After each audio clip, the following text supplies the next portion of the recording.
So, like, it always seems like that it is big companies and businesses who are putting all the schemes on the table and putting all the plans on the table with local council authorities.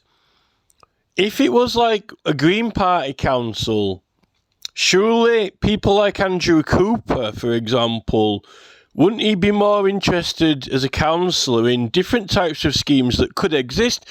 It says the council can help with local schemes and plans and things like that.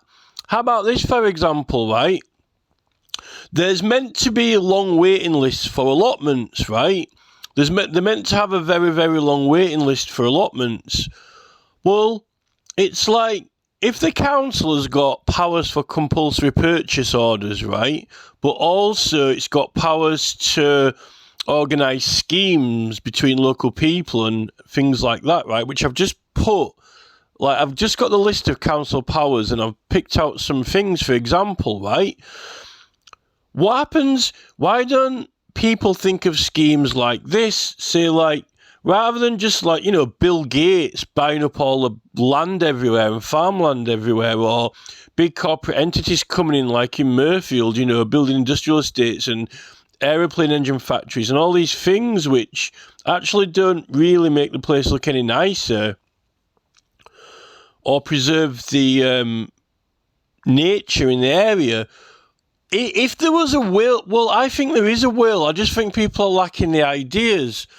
Look, right, if generally a local area or village kind of like is not too happy about certain building or planning things, right, one idea for a scheme is this. I mean, there was all types of schemes going on, like with that Sam Copley when he came back from Australia and bought all the land, and then the ownership was changing back and forth between the Huddersfield Corporation and so forth. He actually wanted to protect and preserve that land, right? If you have some land, like, that is near or around Castle Hill, like at Fenny Bridge, right? I know that it was allocated to building. That's why they ended up putting the application in, right? But if everyone just realised, right, hey, why don't the people of West Yorkshire start doing schemes, right? Like, you know, people are going on YouTube now, right? And they're, like, you know, subscribing to channels, right? That they're subscribing to YouTube channels and giving money over, or, like, you know, just doing random donations like £10-20. You must have seen it in the super chats. People have money and give it away, but there are lots of channels and places doing community projects or allotments or things that are actually more environmentally productive, like on that channel I showed you, right? Like on that channel that the girl's got, Gallagher, right? Her allotments. So, like, if there's some land and the people generally rather not have it built on, right? And it also happens to be near Castle Hill or around that sort of area, it's like, hey, it would be better not to have more buildings and houses here, right? And then you could say, well, what can we do? Well, you could say, well, why don't we do a scheme with the local people? If local people did schemes more than private, corporate and business, they'd actually be able to protect areas. Now, usually land is owned by farmers, right? It's usually farmland, and farmers either keep it or they sell out to developers, right? But local communities, what happens if the people of Lepton and Fenny Bridge sort of thought, hey, why don't we do a scheme with the council where the council do use the powers of compulsory purchase, and they do a scheme where the people, right, buy that land.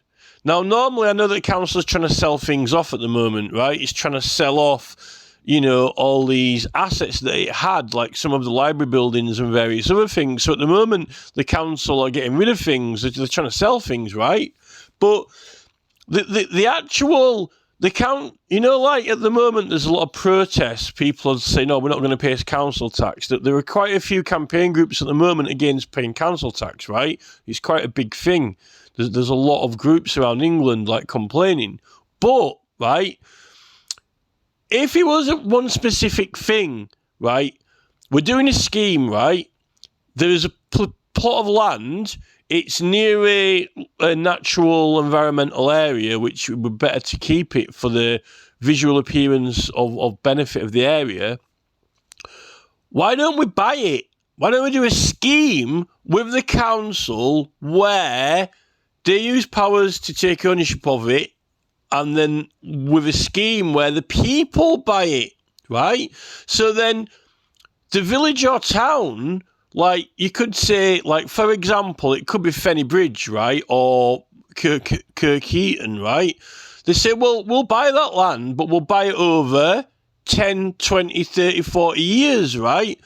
And we'll pay for it, divided between the whole village, right? And everyone pays, like, a little bit, right? Equivalent of, like, when people are just, watching YouTube and throwing super chats at people, 10, 20 quid at super chats, right? Or subscribing to channels, or we don't want to pay his BBC license, but they're all, it's 10s and 20s quids here and there, right? The people could say, hey, why don't the village of Lepton or the village of Kirkheaton or the village of Fenny Bridge, right, buy that plot of land there over a 10 or 20-year scheme through a compulsory purchase order of the council, and we'll make it into beautiful allotments, right? Now, they claim there's a long waiting list for allotments, like we're short of them.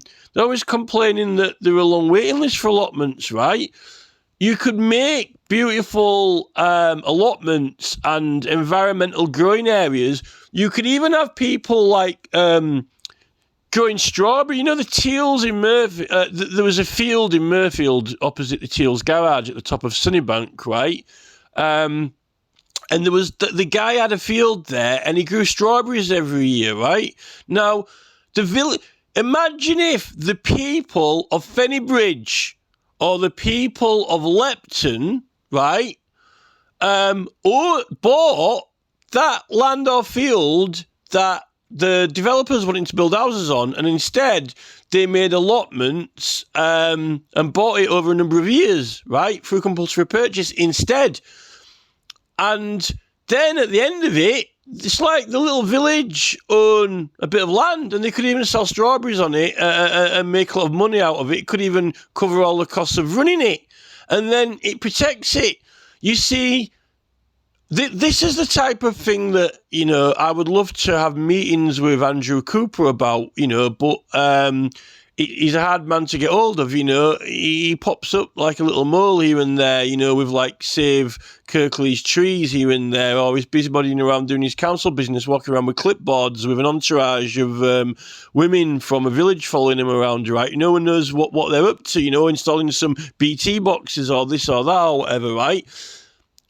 Andrew Cooper, for example, is meant to be really keen, or his Green Party, right? Now, I don't know why local councils don't like this.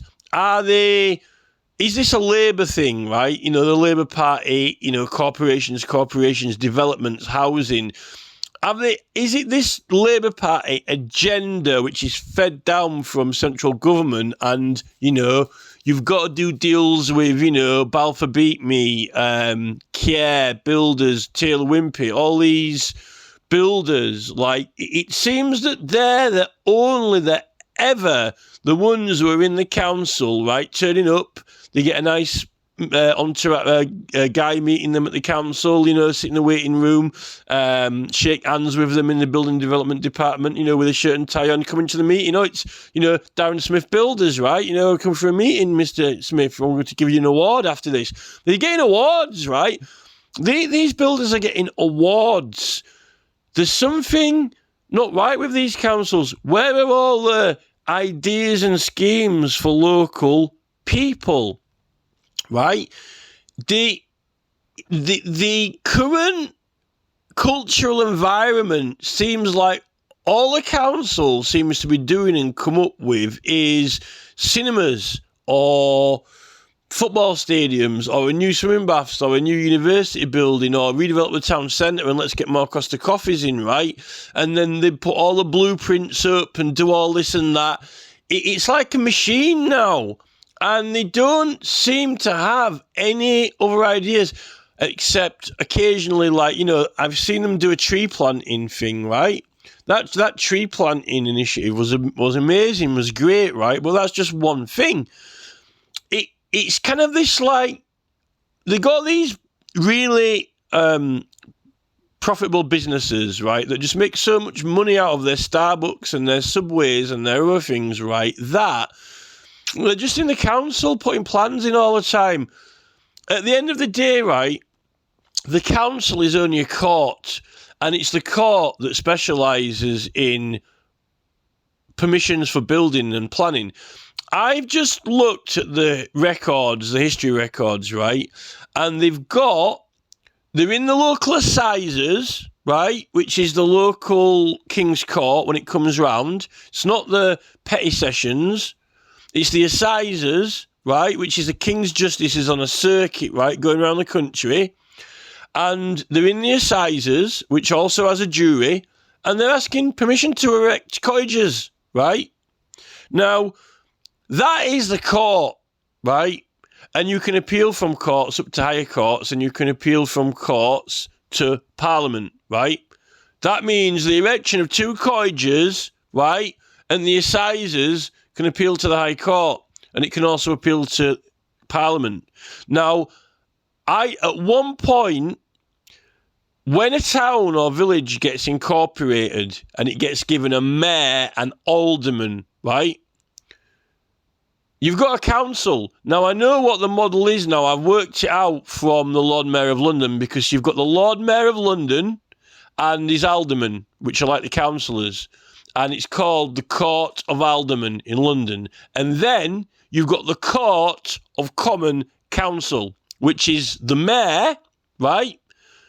Nesbitt King, the Lord Mayor of London, with the aldermen and with all the councillors together, full council, the Court of Common Council. Hey, just a minute, I figured this out now. That's like all of the councillors together, the Court of the Council, right? With the mayor, with the alderman, with the councillors. Hey, and you can hold another court, ditching the councillors and just having the Court of the aldermen, right? And they can actually make decisions on judicial matters as well. Like, hey, shall we prosecute, you know, this company or that company for breaching council rules, right? But also, he can also sit in the Old Bailey as well, the Lord Mayor of London. Now, there's a misconception about local councils at the moment. Like, what even is a local council, right? The local council is a division of the courts that specialises in making the local decisions for the town, planning matters, right? It doesn't do plaintiff versus plaintiff civil claims. That has been divided and separated into a specialist court for tort cases. John Smith owes me £100, or the plumber owes me £60, right? Party versus party in the county court, opposite on the ring road, right? And then if anyone commits a crime or offence, it is dealt with in the magistrates' court, right? Now, they're all different courts, specialising in different matters, which were being all dealt with together. Like, can I erect some houses, right? Because I've got the document where they're doing it. When someone is asking for permission to erect 2 cottages, right, at the assizes, which is going around on the King's Circuit. Now, if you say you can't appeal to Parliament, or you can't petition Parliament instead of the council, then it's wrong. You can. In fact, there's the reason that the council accepts petitions is because petitions from the public is what the council. It's one of the things that the council deals with. Notice that magistrates' courts don't have petitions. We'll have 5 minutes to hear petitions, right? They don't even have a petition website. Neither do the civil court. That's because actually the petitions are meant to be heard by the local council, even if they used to go to Parliament, because then they would refer or forward them to Parliament, right? So when it says petitions, it's actually all kinds of petitions. If it's a local matter, then the local council hear it and deal with it. If not, it goes to Parliament. But now Parliament have got a direct website. You don't have to do it via or through the council. You can go direct, but the council still, the councils themselves can petition Parliament. They can make a resolution. The public can say to the council, right, we want to debate whether the council should petition Parliament on behalf of the people, right? This is the thing.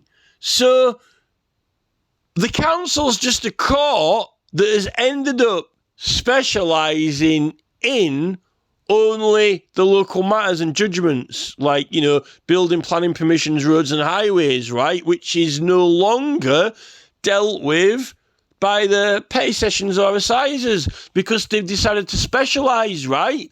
But that doesn't mean that it's not liable to due process of law, etc., and in the whole government system. But it seems to have slipped everyone's memories. Now, the problem is that the only people who have got money, right, who can afford anything now, is people who've been making a killing out of everyone, right? Like with Subway or Starbucks or these builders and development companies who are building universities. And they are always in the council having meetings saying, hey, look, we've got these plans. We've got an architect to draw this up. Why don't we do this? Why don't we do that? Now, the council has plans and the council has its own ideas and schemes, but it's meant to be the people who do them. If Starbucks had not been making billions, they wouldn't be walking into the council having a meeting and putting plans on the table to build another Starbucks, because they wouldn't have the money for it, and they wouldn't be able to pay an architect, and they wouldn't have any plans, and it couldn't fit into any scheme that the council was doing, because the council, no one would be coming to the council. Hey, we want to build a new university, but there aren't any builders who want to take it on. We haven't got any architects, right? And this is when it comes to like this whole control of the council myth of Labour's got control of the council or whatever because there are more Labour councillors or whatever, or the Labour the cabinet of the council is all Labour or whatever, right? Councillors are meant to have a impartiality policy. They're actually meant to have like the selflessness policy. I've actually seen this selflessness policy. I've seen this policy. How can you be acting on behalf of the Labour Party if you're selfless? Because you can't possibly raise your hand up in the chamber and vote on behalf of a party.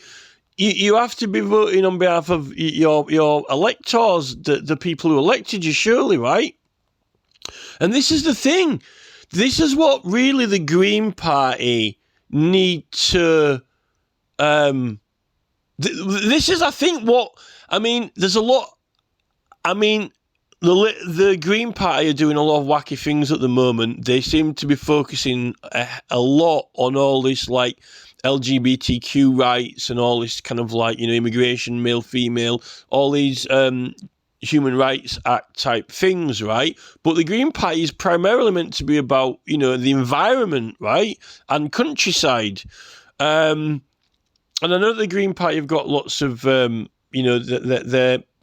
they're big on providing housing. But, for example, in Bristol, where it's a heavily urbanised area in a city area, which is ironically where the Green Party, one of the Green Party main MPs that has been Carla Denyer, right?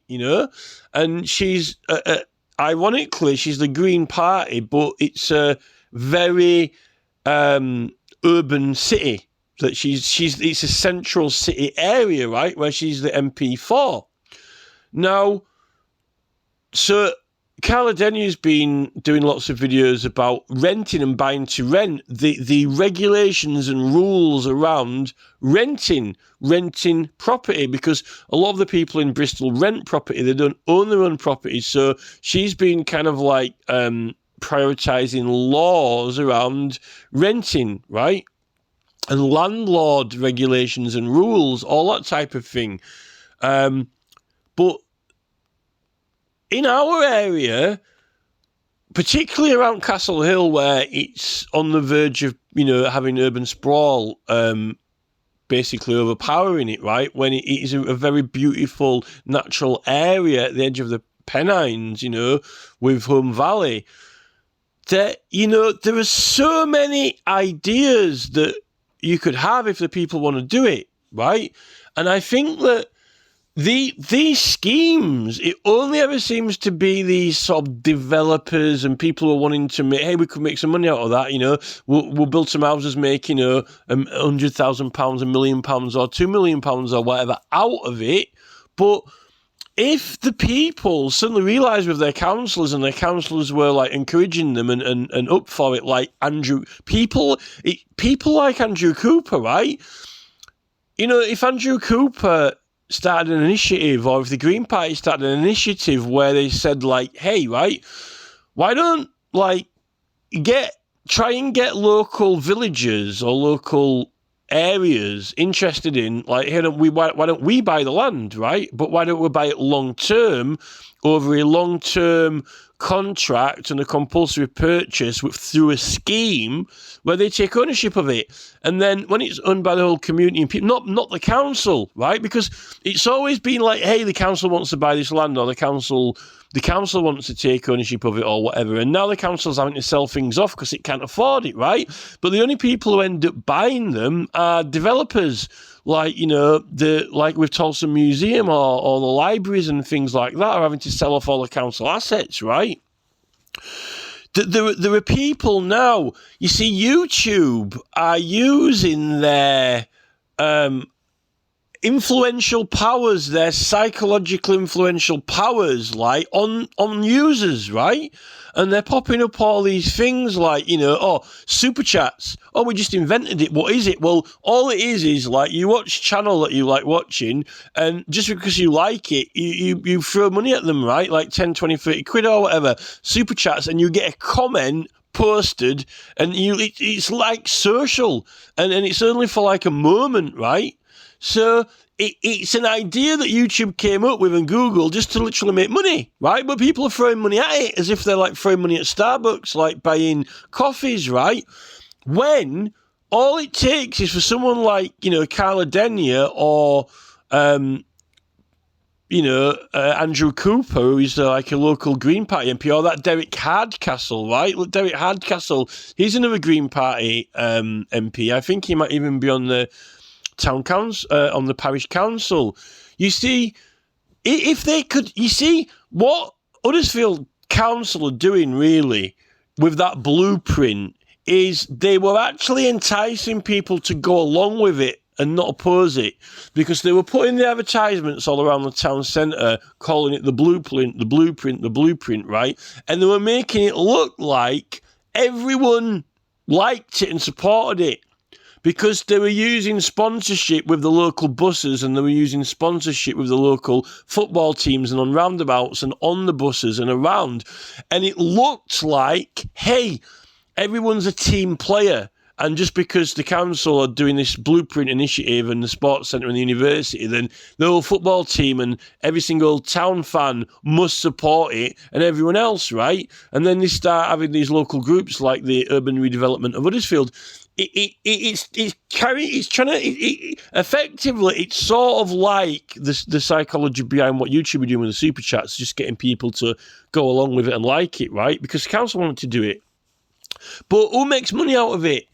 It always seems to be a profit to the town centre. The ideology behind the council on this is that, well, we're going to, everyone's going to enjoy it because they're going to get a new town centre and they're going to be able to go into town centre and like it and enjoy it, right? But they won't make any money out of it. They won't own it, right? How about a new initiative, right, where the local people from Kirklees actually buy it themselves, and it's owned by them and not the council, and the council actually don't own anything, but the people own it, and then the council have got to ask permission for the people, and they've got to get the vote on it, right? But isn't that how the council's meant to operate anyway, you know, like through these consultations, but apparently they don't have to act on consultations.